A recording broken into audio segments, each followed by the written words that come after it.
दुलारचंद यादव हत्याकांड मामले को लेकर के प्रशासन जो है वो अब सक्रिय हो गई है और इस मामले को लेकर के डीजीपी ने कड़ी मांग की है। उन सारे रिपोर्ट को अपने सामने बोला है कि पेश किया जाए, कैसे कैसे कब इस घटना को अंजाम दिया गया और कौन कौन जो लोग हैं इस पूरे घटना में संलिप्त है, इसकी जानकारी जो है वो दी जाए। अब देखिए, एक और जहां दुलारचंद यादव की आधी रात को गुरुवार की देर रात गोलियों से भून दिया जाता है, छल्ली छल्ली कर दिया जाता है, इसके बाद कड़ा सवाल जो है वो प्रशासन से पूछ लिया जाता है कि आखिर आप लोग कर क्या रहे हैं, निहत्थे बैठे हुए हैं। ये बड़ा सवाल जो है विपक्ष पूछ डालती है। और अब इसी कड़ी में आपको बताएं तो चुनाव आयोग जो है वो चुनावी तैयारियों में जुटी हुई दिखाई दे रही है, लेकिन वहीं पर निर्वाचन आयोग जो है वो अब कहीं ना कहीं सक्रिय हो गया है। डीजीपी ने इन सभी मामलों को लेकर के कड़ी मांग जो है वो की है और सवाल पूछ डाला है कि हमें एक एक कड़ी बताइए, कैसे काफिला जो है वहां पहुंचा, काफिला पहुंचने के बाद कौन कौन वो लोग थे जिन्होंने दुलारचंद यादव के ऊपर हमला किया, मारपीट की,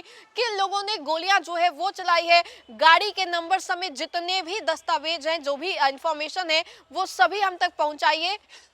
इसी कड़ी में दुलारचंद यादव हत्याकांड मामले को लेकर के डीजीपी ने बड़ी मांग कर डाली है। डीजीपी ने बोला है कि हमें वो जानकारी दीजिए, हमारे पास ये सारे इंफॉर्मेशन जो है वो होने चाहिए। बिहार विधानसभा चुनाव 2025 के बीच पटना जिले की मोकामा सीट पर हुए दुलारचंद यादव की हत्या ने चुनावी हिंसा को लेकर के गंभीर चिंताएं पैदा कर दी है।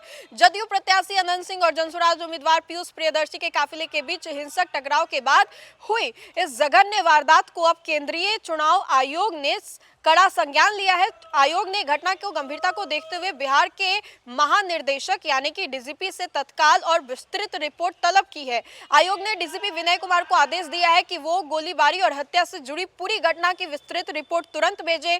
चुनाव आयोग पहले स्पष्ट कर चुका है कि वो किसी भी कीमत पर चुनावी हिंसा और अराजकता को बर्दाश्त नहीं करेगा। एसपी ग्रामीण विक्रम सिंह ने गुरुवार को बताया कि इस मामले में अब तक कुल 3 प्राथमिकी जो है वो दर्ज की गई है। पुलिस ने 2 अभियुक्तों को गिरफ्तार भी किया है। मृतक दुलारचंद यादव का अंतिम संस्कार गुरुवार को 3 डॉक्टरों के मेडिकल बोर्ड द्वारा पोस्टमार्टम किए जाने के बाद किया गया। इस हत्याकांड को लेकर के भारत निर्वाचन आयोग ने भी गंभीरता दिखाते हुए जीडीपी से विस्तृत जानकारी जो है डीजीपी से मांगी है। एसपी ग्रामीण विक्रम सिंह ने जानकारी दी। पुलिस ने अलग अलग शिकायतों के आधार पर 3 एफआईआर जो है वो दर्ज की है। पहली एफआईआर है जो मृतक के पोते द्वारा दर्ज कराई गई, जिसमें उन्होंने 5 अभियुक्तों को नामजद किया है। दूसरी एफआईआर में 6 अभियुक्त बनाए गए हैं। वहीं पुलिस की ओर से एफआईआर तीसरी अज्ञात लोगों को लेकर के भी दर्ज की गई है। पुलिस ने पुष्टि की है कि इस मामले में जदयू उम्मीदवार अनंत सिंह सहित कई नाम सामने आ चुके हैं। एसपी ग्रामीण विक्रम ने भी बताया कि जांच में पुलिस को मिल रहे वीडियो फुटेज का सहारा लिया जा रहा है।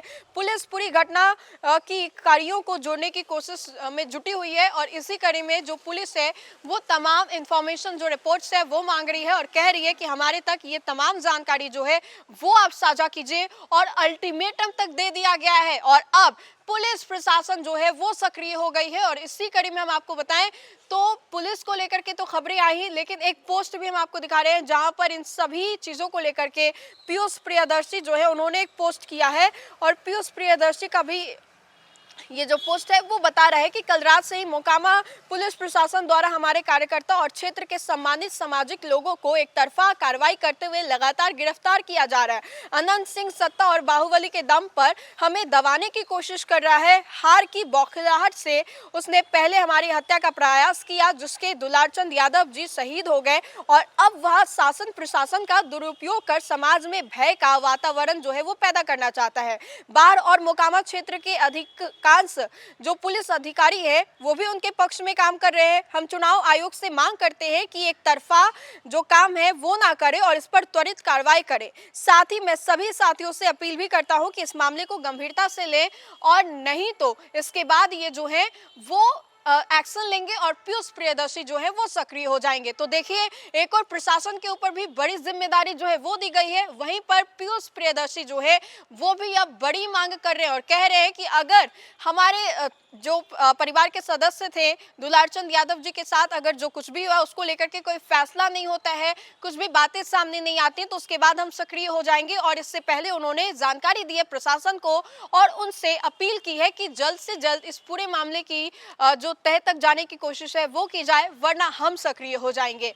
तो फिलहाल के लिए इस खबर में इतना ही। खबरों का सिलसिला लगातार जारी रहेगा। देखते रहे न्यूज़4 नेशन। बहुत बहुत शुक्रिया। सूरज की पहली किरण के साथ जाग उठा बिहार, हर मत बने नई उम्मीद, हर कदम जिम्मेदारी।